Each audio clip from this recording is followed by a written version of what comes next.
Sí. Yo también tengo que poner entendido, ¿no? Ok. Ahí va. La reunión se está transmitiendo, entendido. Perfecto. ¿Arrancamos? Bueno, buenas tardes a todos. Gracias por acompañarnos en este evento donde vamos a reflexionar, a debatir, a pensar ese breve lapso de experiencia de la democracia cubana que ocurrió entre 1940 y 1952. Nos acompañan dos excelentes expositores, Carlos Arechavaleta desde México, Pedro Isern desde Uruguay, desde Montevideo, para hablar de esta breve experiencia democrática en un contexto donde América Latina transitaba entre democracias duras, entre aquellas democraduras y dictablandas, como decía en aquel momento Donald, donde los golpes de Estado eran la moneda común para la región, y sin embargo, Cuba tiene una experiencia democrática con elecciones libres, competitivas, con pluralismo, entre 1940 y 1952.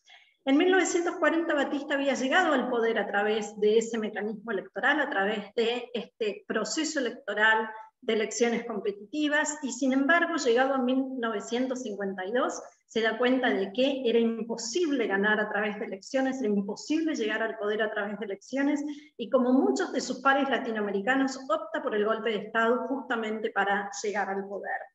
La historia sigue con que a partir de 1952 la dictadura cubana va a ser la gran justificación que va a dar lugar a la revolución en 1959. En este sentido podemos decir que gran parte de la historia, prácticamente toda la historia de la Cuba independiente es una historia donde ha vivido bajo gobiernos dictatoriales. Sin embargo, en este lapso, en estos 12 años, tenemos esta ventana democrática que la revolución después se ocuparía de borrar de la historia cubana y de poner todo el paquete desde la independencia, la guerra hispano-norteamericana, la enmienda Platt, la dictadura de Batista, bajo el mismo paraguas. Hoy, en el 2022, tenemos que volver a pensar la posibilidad de una transición a la democracia en Cuba. Y frente a esa posibilidad, tratar de recuperar esta experiencia y de aprender de esta experiencia. Para ello, entonces, nos acompañan nuestros dos expositores, Pedro y Carlos. Pedro, vamos a empezar con vos, hablando del contexto latinoamericano en esos años, la dinámica regional, la opción por la dictadura en muchos casos, la influencia externa, sobre todo, en ese contexto de Guerra Fría, tanto de los Estados Unidos como de la Unión Soviética, para después poder escucharlo a Carlos, que Carlos es el autor del libro justamente La democracia republicana en Cuba, 1940-1952, actores, reglas y estrategias electorales. La idea es que cada uno de ustedes exponga aproximadamente unos 15, 17, 20 minutos y que después dejemos un espacio para hacer preguntas de los que nos están escuchando y acompañando. Pedro es profesor de la Universidad Ort en Uruguay y es director ejecutivo de SESCOS también. Pedro, muchas gracias. Empezamos entonces. Bueno, buenas tardes, muchísimas gracias por la invitación. Es un gran honor para mí estar aquí. Muchas gracias, Transparencia Electoral y Demo Anlat. Un gusto, profesor Carlos Arechavaleta, poder compartir este panel con este tema tan fascinante y en un punto subestimado, en parte por la sistemática capacidad que ha tenido la dictadura cubana de invisibilizar un proceso muy rico con sus pros, con sus contras, que usted conoce mucho mejor que yo y que desarrollará, pero que podemos pensar en algún tipo tanto de perspectiva comparada para el momento, como desde el presente intentar una retrospectiva que nos indique qué está pasando allí, por qué no hemos hecho ni en el pasado ni en el presente, por qué no se puede hacer hincapié, por qué no se puede profundizar en ese periodo, qué nos dice sobre ese momento, y yo creo que también un punto que podríamos hacer sobre el presente. En cambio, en clave de lo que dijo Constanza sobre la perspectiva comparada de la región, es bastante conocido por nosotros. Es un periodo 1940-1952, la tan complicada y compleja década del 30 en la región y en el mundo, ¿no? Donde la democracia liberal, sabemos, en parte por la crisis del 29, pero no solo por la crisis del 29, se encontraba desprestigiada, crecientemente desprestigiada. Una breve referencia regional, en un punto con los principales países de la región. Posiblemente Argentina había, sabemos, caído en un golpe de Estado en el 30, el primer golpe de una larga serie, la dinámica populista fascista empezaba a incrementarse, el peronismo es un poco posterior como fenómeno, primero político, después social, pero el coronel Perón en ese momento tenía una creciente influencia, hay gobiernos de tinte fascista, hay una lógica de una lógica peronista populista, que si bien es electoralmente competitiva y triunfante, tiene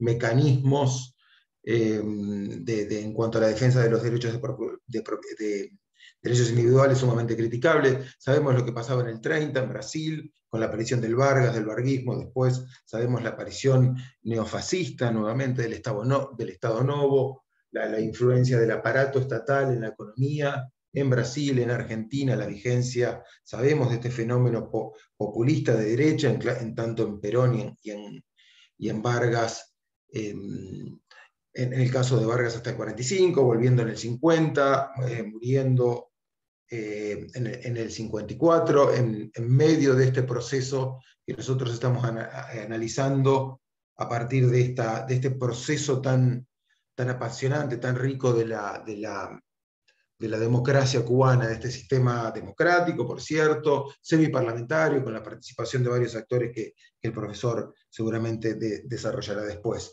Así que en estos principales países de la región, el otro no podemos detallar cada uno, pero sí sabemos que en México, algunos dirán que la revolución dura hasta 1940, otros dirán hasta 1917, de cualquier manera, con el proceso que lleva a cabo ese otro líder populista y central en el proceso revolucionario que fue Lázaro Cárdenas, sabemos, gobierna entre el 34 y el 40, sabemos, a partir de lo que significa Cárdenas como punto de inflexión entre la era de la revolución y la era del PRI, se empiezan a iniciar, es cierto, en el 40 en México, lo que se denomina como sexenios, y si bien es cierto la violencia a partir de Cárdenas, en gran parte por Cárdenas, se aminora, y hay en la era del PRI un ejercicio del monopolio del poder. También es cierto que el fenómeno del PRI, la era del PRI, desde lo vamos, incluso en su época gloriosa, para ponerlo entre comillas, en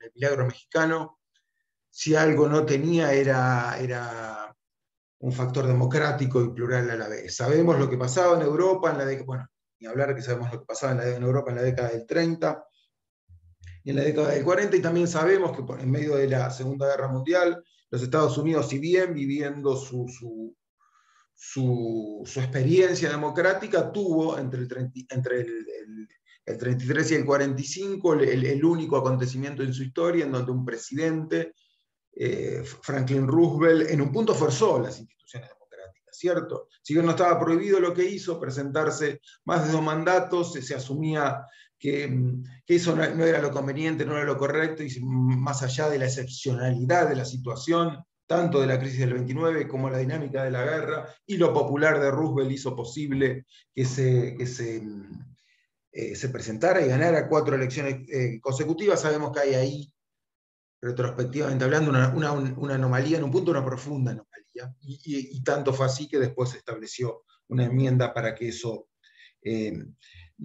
no volviera a pasar. En clave también de la comparación y de lo que ha significado, yo creo me gustaría hacer un punto sobre el papel del castrismo en la invisibilización de ese proceso democrático, con sus pros reconocidos y también con sus contras, ¿no? Con sistemáticos intentos de golpe, con problemas de corrupción, con el problema del papel que jugaba la izquierda, es decir, el Partido Comunista en el mismo, y otros acontecimientos. Siempre es importante, en este caso, a mí me parece bien pertinente, más allá de que no es nuestro punto, marcar el rol de la diplomacia cubana, ¿no? Eso es profundamente representativo y simbólico, porque cuando un país puede influir en determinados acontecimientos importantes del mundo que le toca vivir, es porque hay internamente, uno asume, un contexto de reglas y de un proceso de dinámica institucional que va consolidándose. Y la diplomacia cubana juega, en aquellos años tan terribles para el mundo, en un punto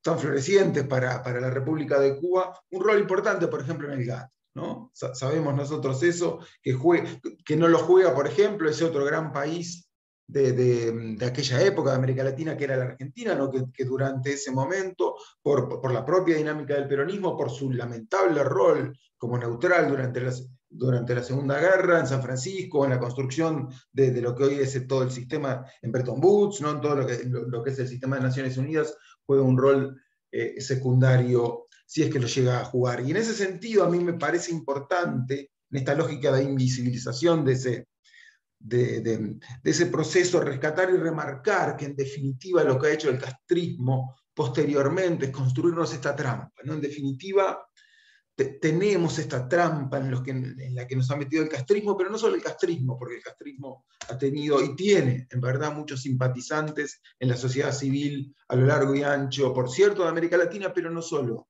de América Latina. Y la trampa es reconocida por todos, pero sin embargo todavía es vigente y puede analizarse en clave de aquel periodo. Y es muy sencilla, ¿no? Yo quería leer una frase que escribí, pero básicamente, tampoco no sé si tengo mucho tiempo, pero básicamente la idea es bastante simple. Nosotros hemos caído y seguimos cayendo, estamos todavía en esa trampa típicamente castrista, reitero, con tantos simpatizantes que la hacen posible, de esta dicotomía y oposición, y esta comparación que la tomamos como válida entre, bueno, es cierto, hay ausencia de libertades, pero hay presencia de derechos sociales versus, en la región, ¿no?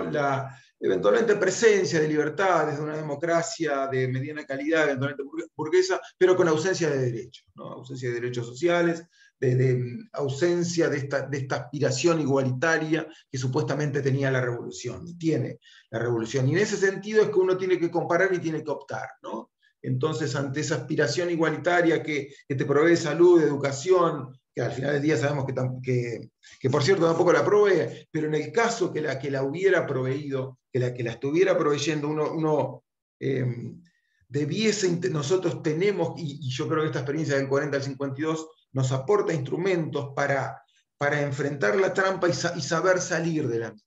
Y en ese sentido, insisto, a mí, antes de pasar la palabra al profesor, que a mí me parece importante remarcar el rol que ha tenido para esa experiencia, pero y sobre todo también para el presente, este ejercicio maniqueo, esta clásica, este tipo de extorsión que ha llevado a cabo el régimen y sus simpatizantes en clave de esta comparación entre, bueno, eventualmente una revolución y una dictadura que nos lleva en la búsqueda de la equidad versus democracias de distinta calidad que eventualmente no proveen ningún tipo de igualdad y de derechos. Y en ese sentido yo quería hacer una mención, tanto en perspectiva comparada a aquel momento como trayendo un poco al presente, y no sé si voy a tener tiempo de mostrar, bueno, ahora voy a mostrar, espero, ante la posibilidad de comparar algunos indicadores. Ustedes me dicen si se puede ver de por qué nos metemos en esta trampa, por qué hemos invisibilizado aquel proceso en Cuba, pero también otros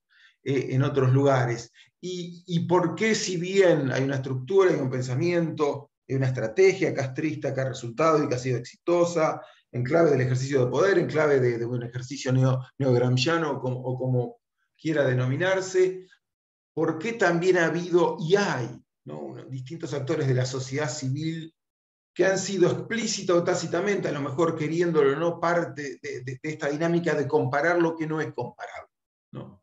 Porque eventualmente sí es comparable el castrismo con el periodo de Batista entre el 52 y 59, porque son dos procesos dictatoriales y porque eventualmente las dictaduras pueden compararse, al igual que pueden hacerlo las democracias, y que incluso en esa posibilidad de comparación entre la etapa de Batista, más allá de lo corta en dictadura que fue en el gobierno, y lo larga, relativamente larga, que ha sido la Revolución Cubana, uno puede comparar ausencia de libertades e incluso, ¿no?, nosotros sabemos que el periodo de Batista y vía el periodo del castrismo en clave de indicadores socioeconómicos, la revolución también sale perdidosa en ese sentido. Esa es una comparación eventualmente válida entre dos procesos dictatoriales, y es una comparación que podemos aceptar entre dos procesos democráticos. No podemos, y estamos acostumbrados a comparar procesos que son incomparables, y para eso tenemos que introducir algún tipo de mínimo moral.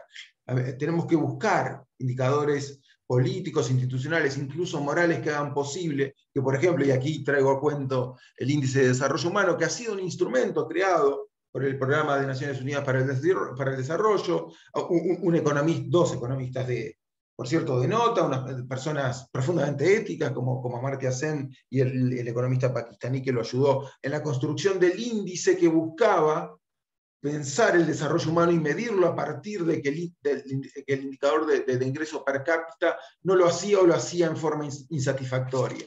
Y Amartya Sen nos incorpora entonces, sabemos todos, lo menciono muy rápidamente, además del indicador económico, un tercio, ¿no?, del ingreso per cápita, e incorpora un indicador de salud, como lo podemos sintetizar en esperanza de vida, e incorpora indicadores de calidad educativa, de enrolamiento educativo, para medir mejor el desarrollo humano. ¿Y qué pasa con Amartya Sen y otros en clave de este tema que nos toca? Y en esta comparación entre una democracia sólida como Costa Rica, el índice, todos sabemos, es de 1990, pero en adelante, pero es importante remarcarlo. Si uno compara la dictadura cubana y la democracia costarricense y ve esos números entre 0 y 1, insisto, se pondera entre estos tres indicadores, en donde los escandinavos siempre están arriba, en donde muchos países africanos siempre están abajo. Si yo les mostrara, y no escribiera los nombres de los países, ustedes verían dos países con un desarrollo humano, con una dinámica de prosperidad relativamente similar. Pero estamos acá en presencia de una clásica dictadura, y en un punto de una clásica democracia, de las mejores de la región, Costa Rica y con Uruguay, en alguna medida también con Chile, tiene indicadores democráticos que hacen que esta comparación sea insatisfactoria. Entonces, queda la pregunta de por qué nos pasa eso y cómo comparar mejor. E insisto, en clave del presente, pero también pensando en clave de encontrar un indicador institucional que nos lleve para atrás, para mostrarnos la calidad institucional, la dinámica de ese proceso tan enriquecedor y en un punto bastante exitoso, más allá de todos sus problemas acontecidos en Cuba entre 1940 y 1952, me parece que nosotros tenemos que buscar la manera de, por ejemplo, a este índice de desarrollo humano, incorporarle una dimensión, una variable ética, política, institucional, que uno inmediatamente piensa que por ejemplo, podría ser el índice de Freedom House, porque si yo le incorporo a estas tres dimensiones una dimensión ética institucional, como por ejemplo el índice de Freedom House, yo ahí puedo sí establecer un mínimo moral, poniéndole 0 a las dictaduras y 1 a las democracias, más allá de que pueda haber matices en el medio, por cierto. La democracia costarricense es muy sólida, la democracia uruguaya es muy sólida, y hay distintos tipos de dictaduras también. Son todas muy malas, pero hay algunas que incluso son peores que otras. Pero si yo soy capaz de introducir un indicador institucional como mínimo moral para ponerle entre 0 y 1, y al indicador de ingreso per cápita, al indicador de enrolamiento escolar, al indicador de esperanza de vida le incorporo esta dimensión institucional, inmediatamente van a salir a la luz las diferencias entre Cuba y Costa Rica hoy, y entre Cuba y Cuba ayer. Porque si yo soy capaz, y esto es difícil, ¿no? Es difícil incluso hacer una serie, sabemos, ¿no?, de indicadores socioeconómicos, sabemos que del programa de World Economy, de Madison en adelante, es relativamente reciente esta invasión de indicadores y de números, tiene 50, 60, a lo sumo 70 años, la posibilidad de tener buenos indicadores materiales, socioeconómicos, de salud. Aún más va a ser, es cierto, difícil construir una serie institucional, pero es una buena oportunidad en esta comparación y en esta posibilidad de visibilizar este caso tan apasionante, de intentar construir un índice de desarrollo humano que, insisto, tenga una dimensión material, tenga una dimensión educativa, tenga una dimensión de salud, pueda tener otro tipo de dimensiones y tenga, sí o sí, una dimensión institucional moral que suponga la posibilidad de construir este mínimo. Para que esta comparación que uno ve entre Cuba y Costa Rica hoy, esto es mayormente de hoy, pareciendo cosas relativamente similares, al incorporar, y espero que se vea, este buen índice institucional es lo que tenemos, ¿no? Nosotros, académicos y no académicos, a lo largo del tiempo vamos a tientas mirando cómo armar un indicador para tener una referencia y avanzar, y eventualmente vuelvo al índice de desarrollo humano, el indicador insatisfactorio anterior, que era el ingreso per cápita, de Amartya Sen en adelante, sabemos que es bastante incompleto, pero hasta un determinado momento era lo mejor que teníamos, y nos referenciábamos en ello, y lo mismo con el índice de desarrollo humano, con sus sucesivas críticas. A la audiencia le recomiendo, ¿no? Yo estoy criticando al índice, pero es excepcional en la capacidad de recolección de datos que ha desarrollado del 90 en adelante, así que les recomiendo googlear, meterse, mirar la incorporación de un indicador ajustado por género, por igualdad, con todos los fenomenales problemas que tiene, que Cuba, por ejemplo, y otras dictaduras aparecen en mejor lugar que democracias en cuestiones de género o de ajuste por la igualdad. Siempre hay en la construcción de indicadores y de índices situaciones incompletas y situaciones insatisfactorias. Así que este índice de desarrollo humano nos incorpora esta dimensión educativa y esta dimensión de salud para que veamos mejor la historia reciente del desarrollo humano, pero adolece, y esto es una fenomenal fatalidad, ¿no? De esto tenemos que salir. Adolece de un indicador institucional que nos haga posible una real comparación hoy entre Cuba y Costa Rica, y más aún, en perspectiva comparada retrospectivamente, entre Cuba y Cuba.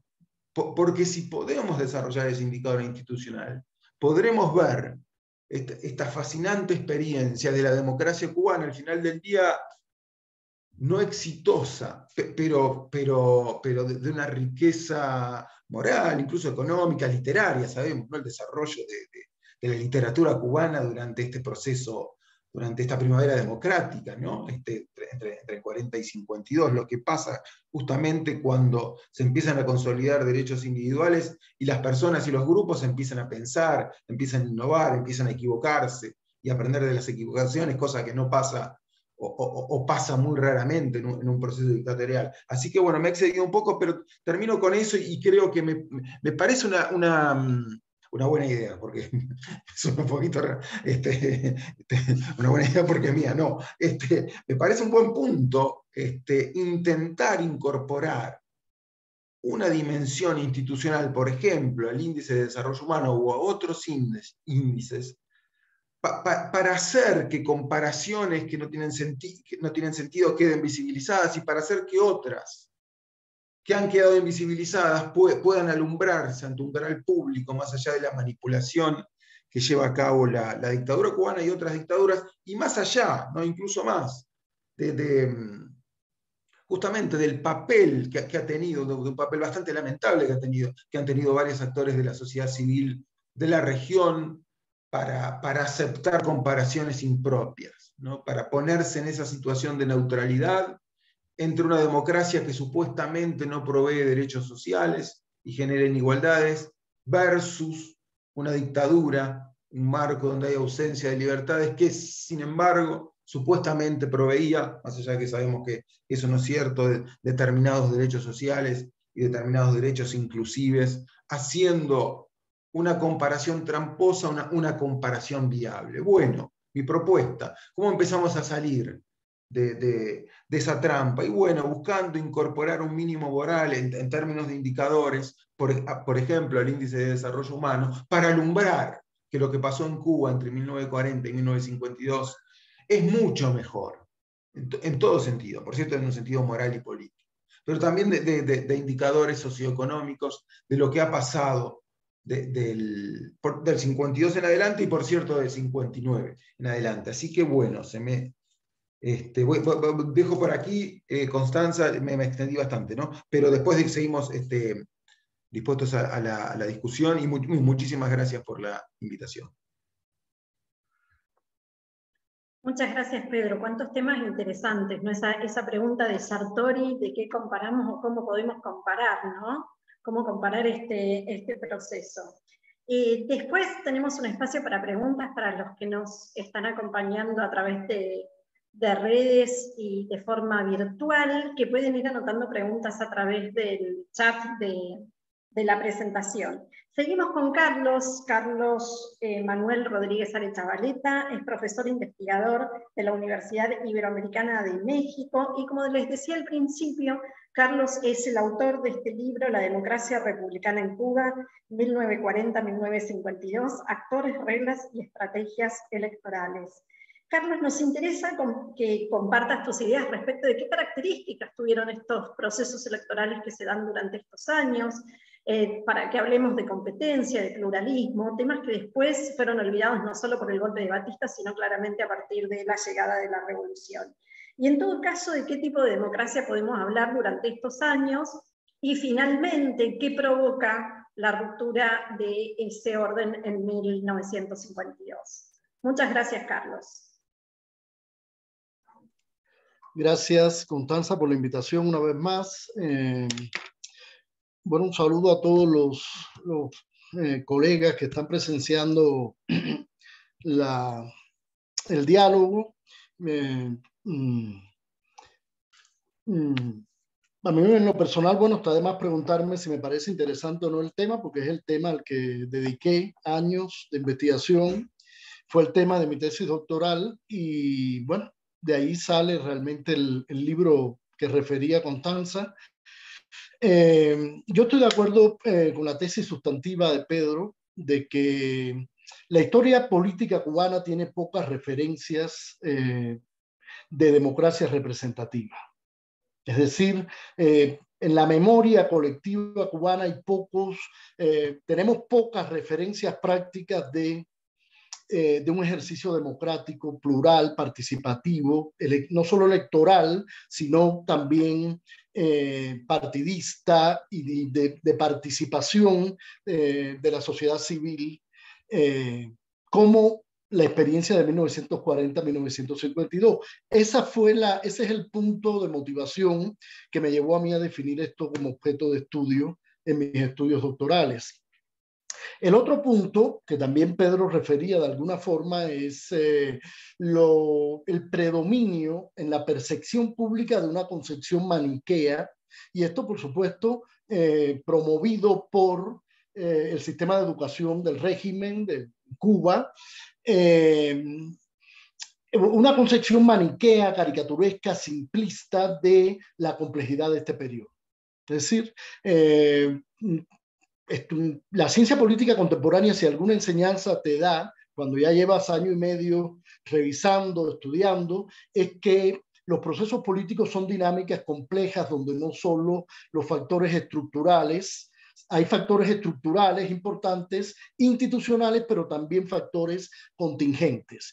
Y el otro elemento que yo comprendí es que era el factor liderazgo, era un factor sumamente importante.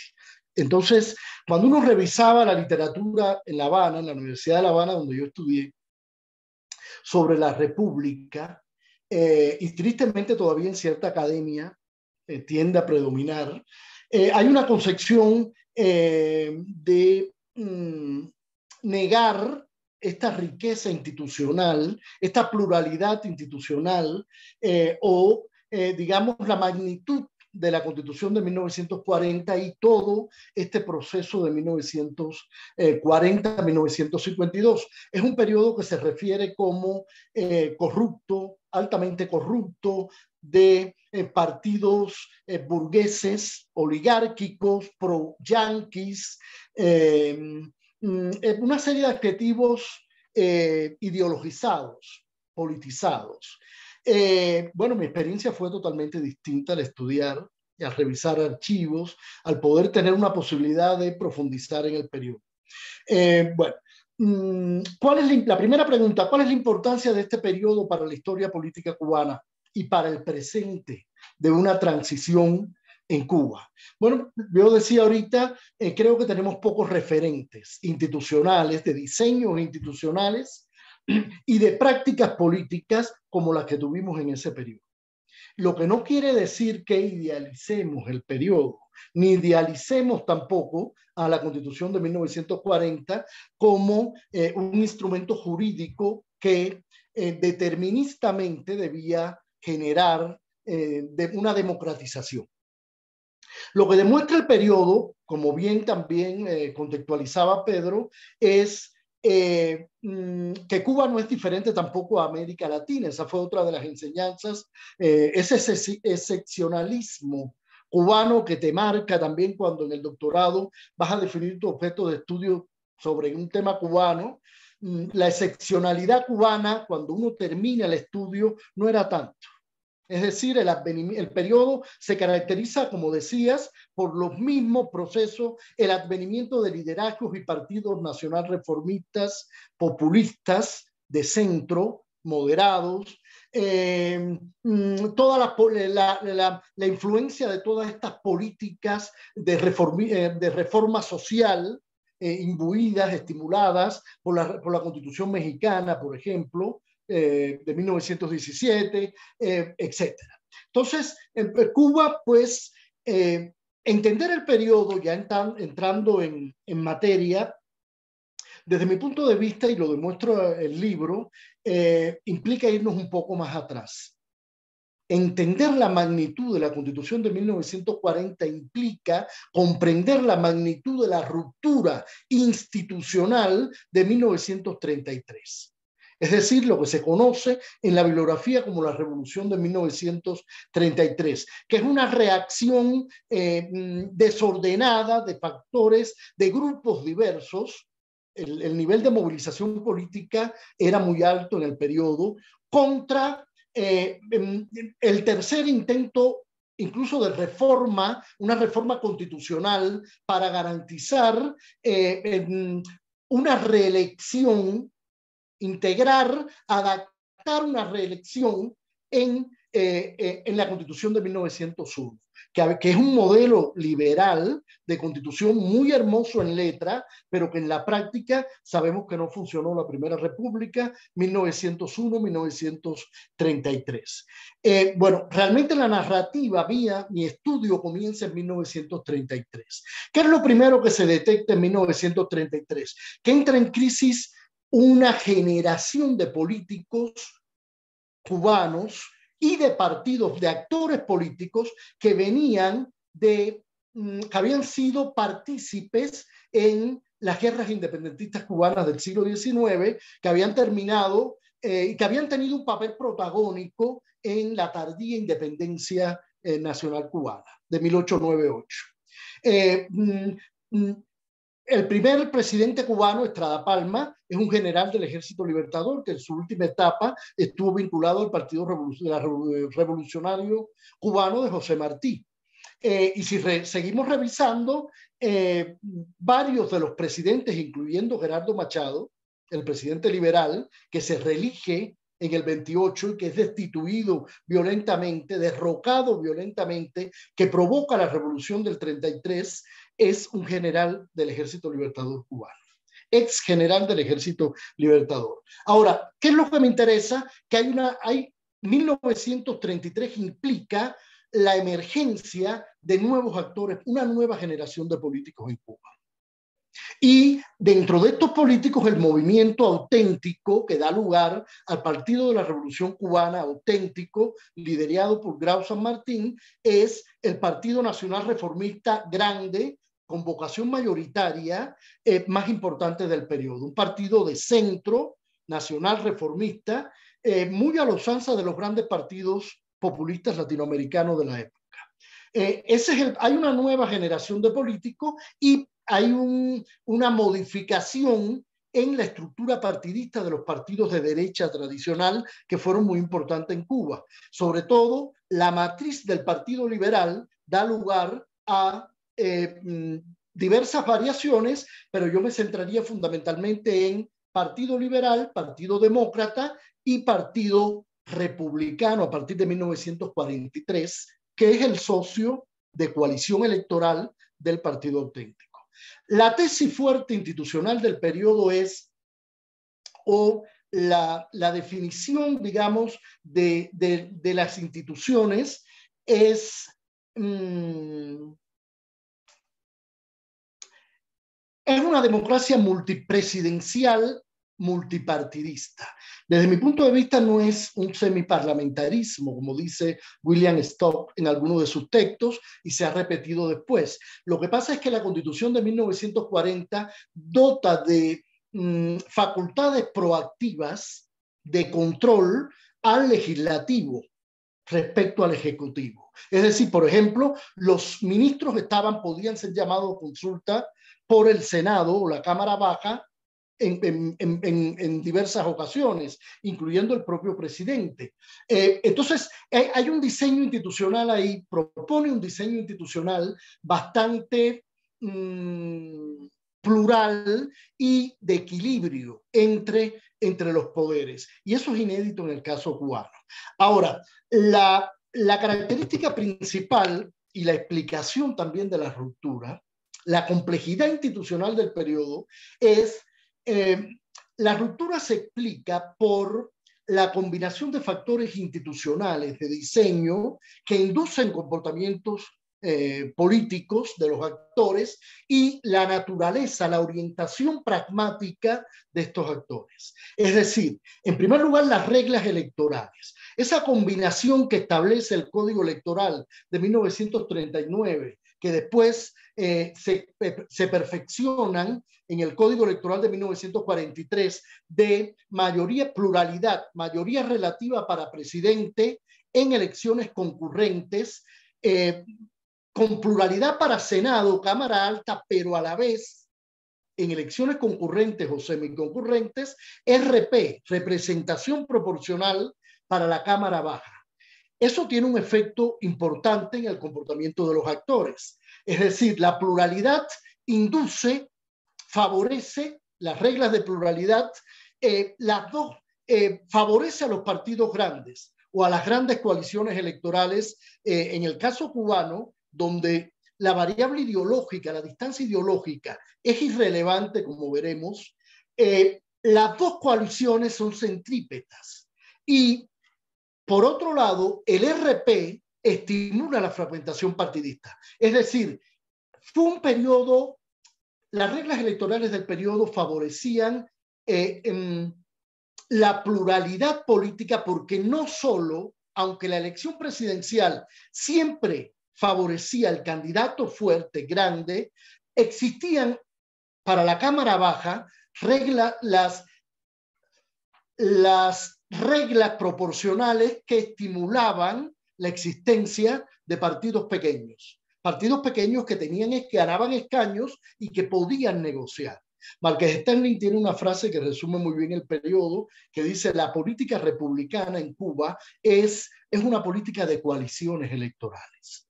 Entender eso, esa fue una tesis fuerte que me alumbró a mí y es lo que yo traté de estudiar. Hay otras variables importantes que se quedan fuera, internacionales, económicas, etc.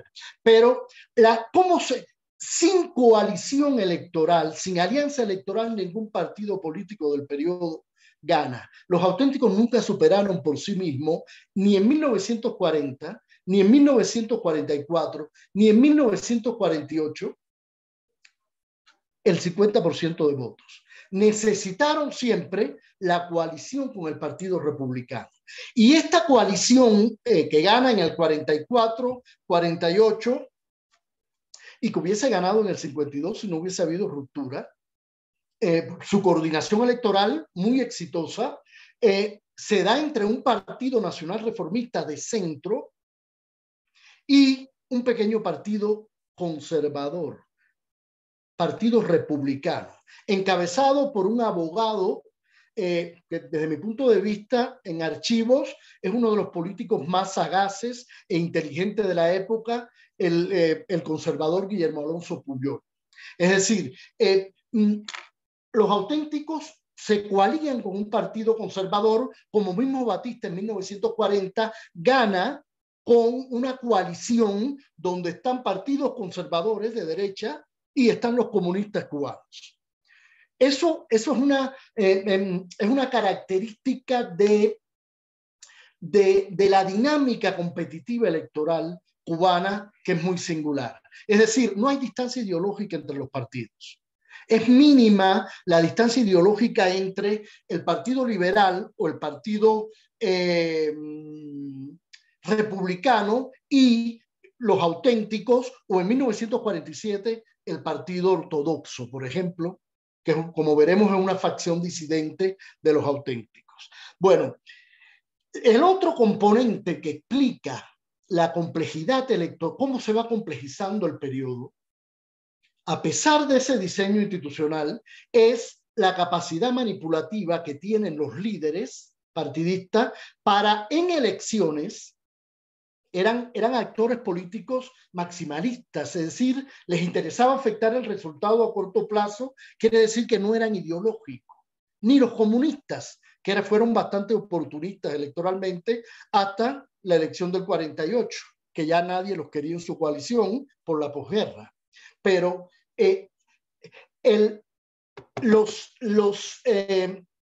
la otra variable, además de las reglas electorales, que obligaban a coaligarse para competir y ganar, es la capacidad manipulativa que tienen los actores, los partidos o los actores partidistas para introducir dimensiones de temas conflictivos. Lo que pasa en la elección de 1940, que es lo que me aparece en la investigación del libro, y 44, es que predominan los temas transversales, consensuales, sobre todo nacional populistas de centro. Pero a partir, lo que permite que funcione la dinámica centrípeta de grandes coaliciones de centro. Todos los actores pueden coaligarse y entran en una de las dos grandes coaliciones. No hay ruptura y compiten en el centro por el electorado mediano.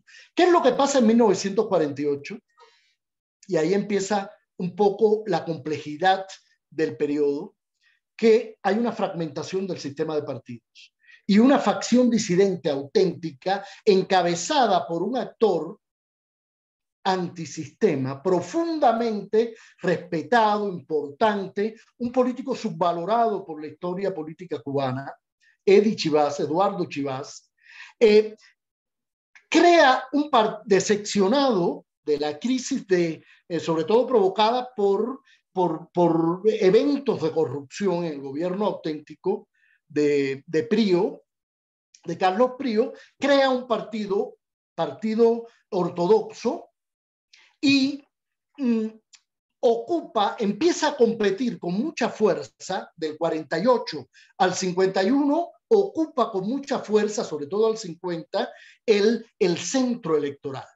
¿Cuál es la característica de este actor político? Que es un actor que moralizaba, su prédica era moralizante y por tanto tenía un efecto anti-establishment, es decir, antipolítico, antisistema. Eddie Chivas en su programa de radio desacredita, pone en crisis los fundamentos de la legitimidad auténtica, del segundo gobierno auténtico, y ejerce del 48 al 50 una presión en el centro electoral muy importante sobre los auténticos. Y ahí viene todo un proceso, ahí se agregan, hay una fragmentación en el sistema de partido y hay otro elemento que no hemos dicho. En 1947 regresa a Cuba.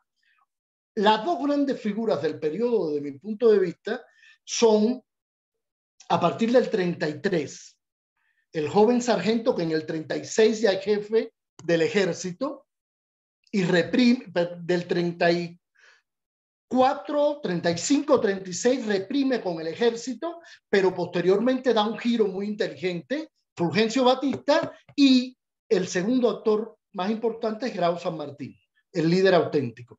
¿Qué es lo que pasa? Que Batista crea un Partido Acción Unitaria, e intenta competir institucionalmente, contrario también a lo que se piensa, con bastante buena, ahí están las tablas en los anexos, en los sondeos electorales era un actor que llegó a tener 30 y tantos % de apoyo en las percepciones, en los sondeos, y como sabe que no gana solo, realiza diversos pactos con diversas facciones disidentes auténticas.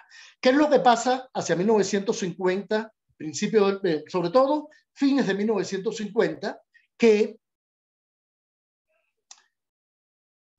ya no es el Batista de 1940? Es decir, no tiene identidad ni ideológica, porque nunca la tuvo, veamos la coalición de 1940, ni temática. Es decir, no hay un tema que lo identifique. Chivas tenía el tema anticorrupción, los auténticos tenían los temas nacional populistas. Entonces, los comunistas, esa es otra, a partir del 48 no pueden entrar en ninguna alianza electoral por la posguerra y por la postura prosoviética de su plataforma electoral. Entonces, la fragmentación partidista ahí es evidente. Y la humillación, desde mi punto de vista, más importante que sufre Fulgencio Batista, se la propina el exalcalde de La Habana, Nicolás Castellanos, que crea un partido disidente auténtico que se llama Partido Nacional Cubano, firma un tratado, un pacto con él, donde le dice respetemos los sondeos. Batista respeta los sondeos, está adelante, pero en un determinado sondeo, cuando ya comienza a bajar hacia fines de los 50, pues Nicolás Castellanos rompe el pacto y se tira como candidato independiente. Un minuto. El otro elemento, esa es la condición necesaria. Esa es la condición necesaria del golpe. ¿Cuál es la condición suficiente? La existencia de un sector de militares de 1940 que fueron agraviados en el primer gobierno auténtico. Y estos son los que le plantean el pacto antisistema a el actor político agraviado. Es una decisión racional si uno la entiende en ese contexto, y como decías, es la causa de mucho de lo que todo el antiliberalismo crónico propio de la cultura política cubana actual, que no solo se ve en la cultura política, también se ve, desgraciadamente, en ciertos sectores de la academia cubana. Muchas gracias, Carlos.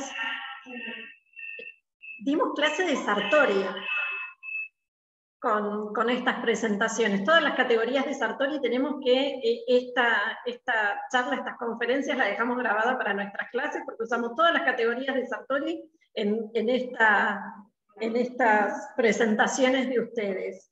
Tengo dos preguntas separadas, una para cada uno, como una reflexión de lo que nos estuve escuchando. Empiezo por vos, Carlos, que tiene que ver con esto de la aparición del partido antisistema, donde la competencia centrípeta se convierte en una competencia centrífuga, donde se va polarizando, donde se amplía la distancia ideológica. Pero me gustaría un comentario tuyo, una reflexión respecto del peso del sistema internacional para 1952. No en una región donde justamente la opción por la democracia no era una opción, y donde la Guerra Fría ya empieza a sentirse y a jugarse también en América Latina. Digo, sin esto de condiciones necesarias y suficientes, ¿hay algo respecto de la importancia, la influencia del sistema regional e internacional en esta ruptura democrática?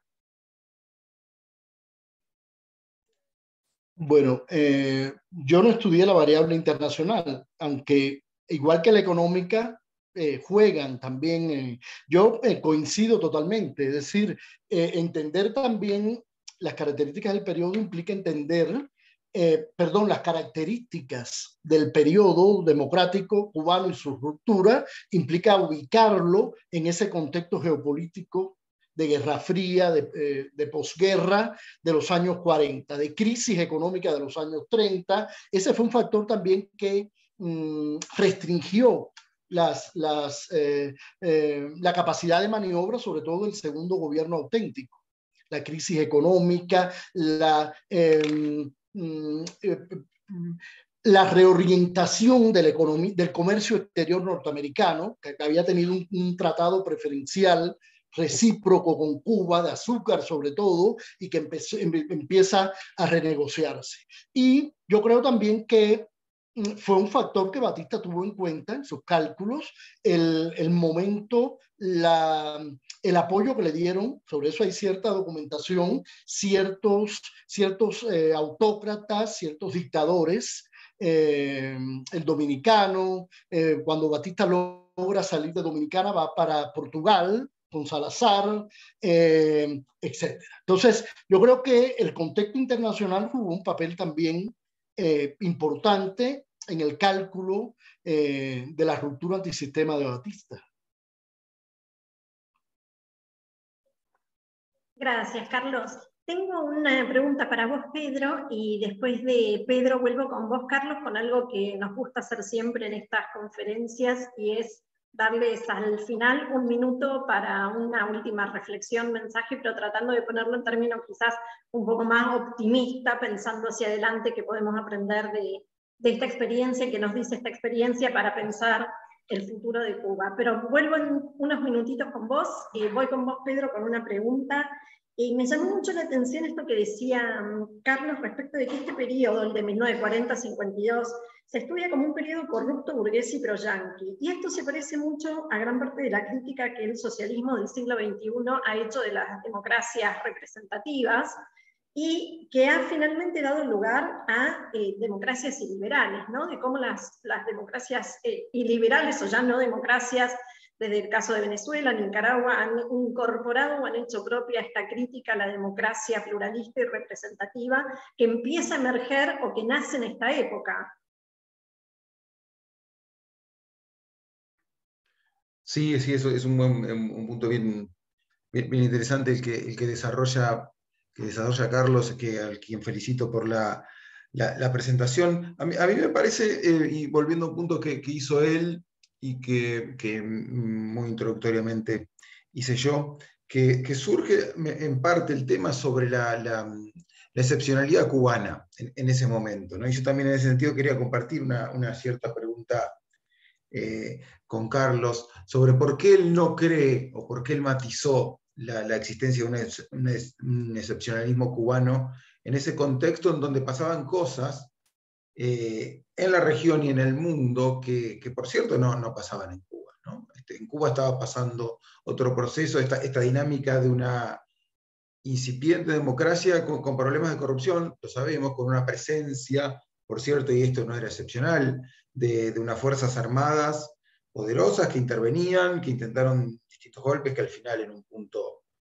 termina colapsando el proceso por el golpe del 52. Es cierto que había factores comunes al resto de la región, pero había un componente de excepcionalismo cubano, y en ese sentido yo le quería comentar, le quería hacer esa pregunta a Carlos. Con respecto a tu pregunta, a mí me parece que por cierto, esa incipiente, esa construcción de la democracia cubana tenía problemas visibles de corrupción, de esta fuerza del ejército, de falta de desarrollo, por ejemplo, en el campo cubano, eso era determinada falta de infraestructura, pero a la vez, por ejemplo, una moneda muy sólida, una economía lo suficientemente diversificada y crecientemente diversificada. Esta cuestión que a mí siempre me interesa tanto en las incipientes sociedades abiertas, cómo cuando comienza a generarse con todos los problemas, con todas las tensiones, actores que empiezan a innovar,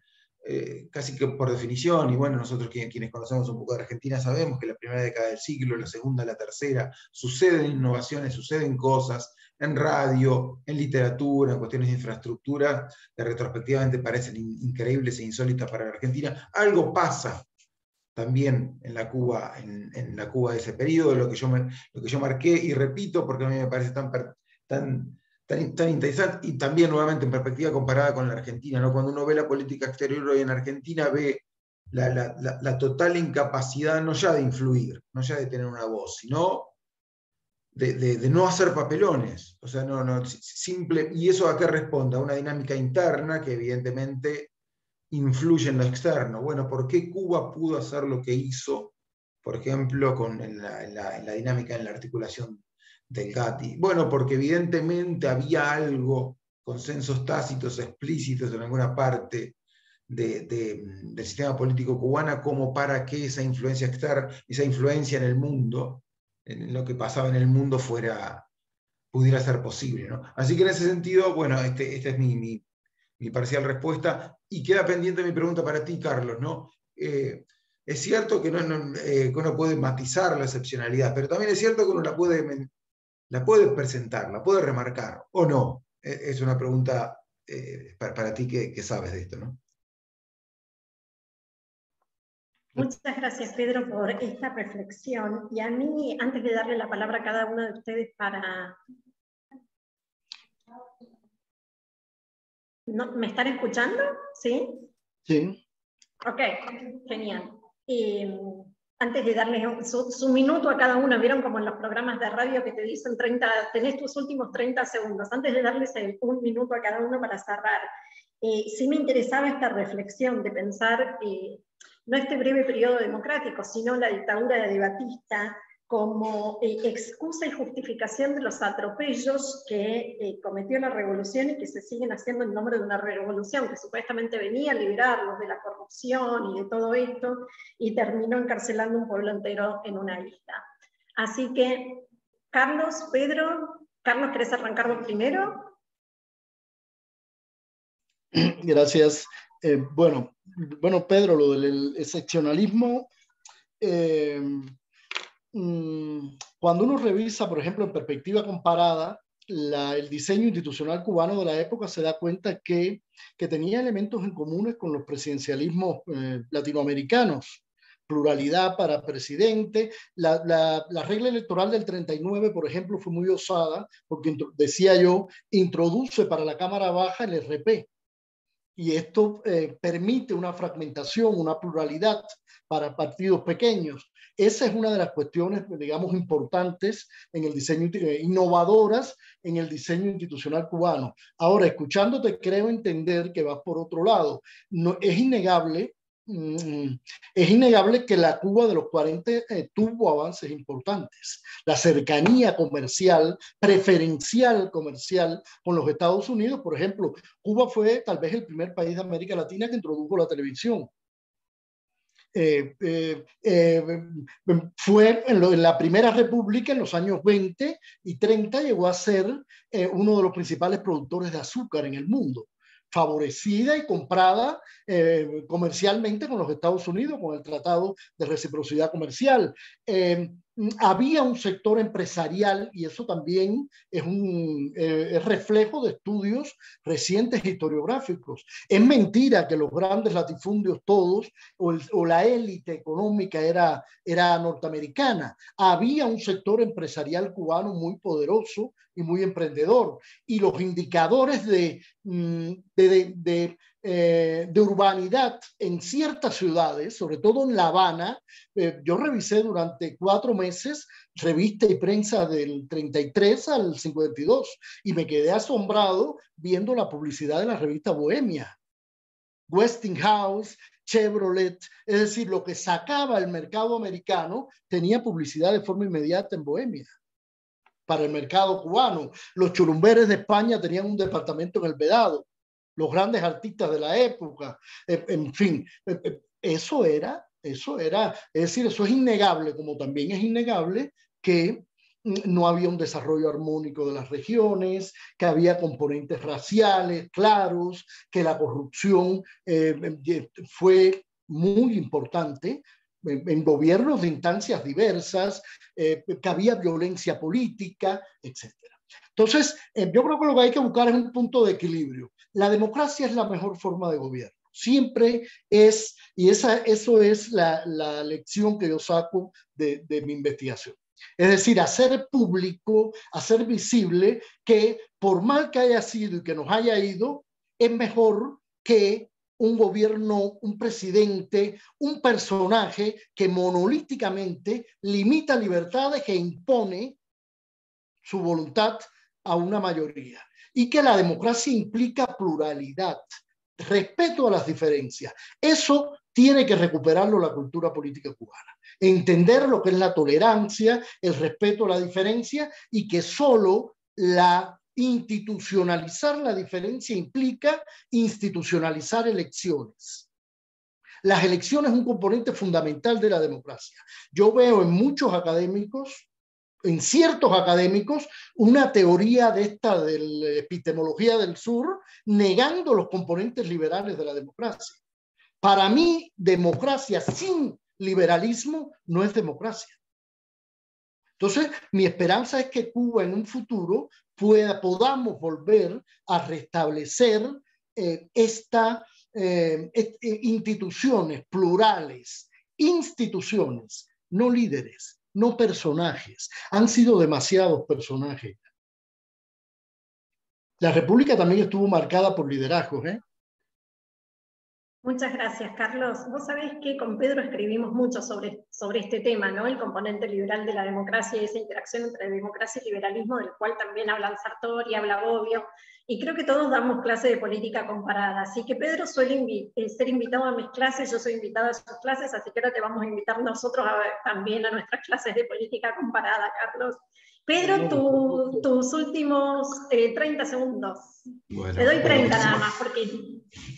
Bueno, muchísimas gracias, ha sido un gran gusto estar con ustedes. Yo creo, tú mencionaste no sé si la búsqueda de cierto optimismo, pero la pulsión liberal, la pulsión individualista forma parte de la tradición y de la vida de Cuba, incluso en este contexto después de tantos años en una dictadura tan represiva. Lo menciona muy bien ese gran intelectual cubano, que es Orlando Gutiérrez Boronat, ¿no? que detalla cómo en esta época de la República y en toda la construcción de la independencia en adelante, de 1898 en adelante, de la Cuba contemporánea, hay idas y vueltas, pero siempre está el fuego de la libertad y de la individualidad, ¿no? Es algo, por cierto, que no es un excepcionalismo cubano, que está presente en la región, en esta región tan castigada a veces por procesos represivos, procesos autoritarios, procesos populistas que reniegan del individuo, pero que por otro lado también tienen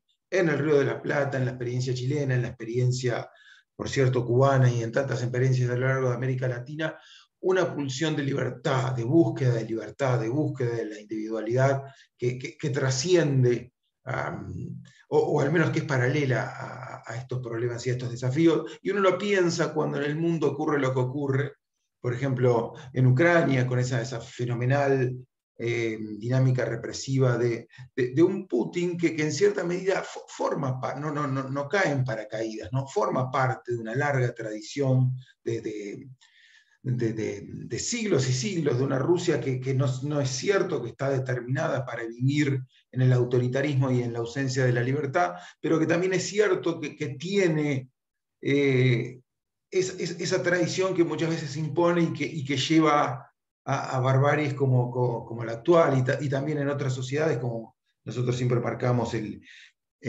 lo que pasa en China y el régimen chino, y más allá de la pulsión y la existencia en todo individuo una búsqueda de ser autónomo y de ser libre, también es cierto que hay una larga tradición en lo que no es Occidente que hace más difícil. Así que mi faceta optimista es, más allá de lo triste de la historia, de la reciente historia cubana, hay allí, y por cierto, americana en un punto, o al menos latinoamericana, hay en nuestras sociedades facetas liberales, facetas individuales que perviven, que han pervivido más allá de todo lo que ha pasado en este siglo XX de América Latina. Así que, con la referencia del 11J, del 11 de julio, hay razones para ser medianamente optimistas. Les agradezco mucho a ustedes por la invitación. Muchas gracias, Pedro, muchas gracias, Carlos, y a quienes nos acompañaron en esta transmisión virtual a lo largo de esta última hora.